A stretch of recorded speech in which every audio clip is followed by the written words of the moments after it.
Configuring Windows Server.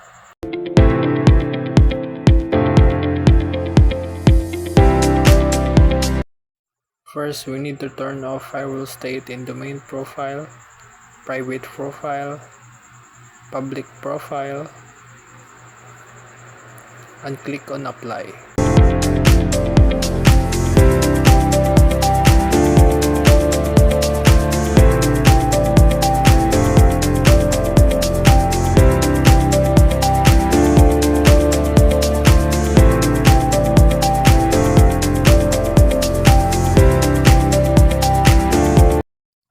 Next, we move on to configuring remote desktop access. From the System Properties window, under the Remote tab, we have the option to allow remote desktop connections. There are two main options: allow connections from any version of remote desktop or allow only secure connections using network level authentication. Once you've made your choice, click OK to save the settings.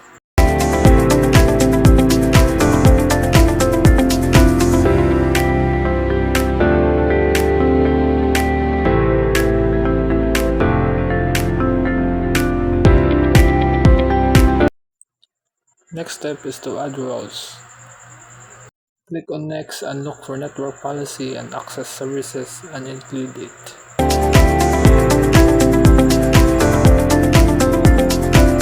Also check the Network Policy server, then click Install.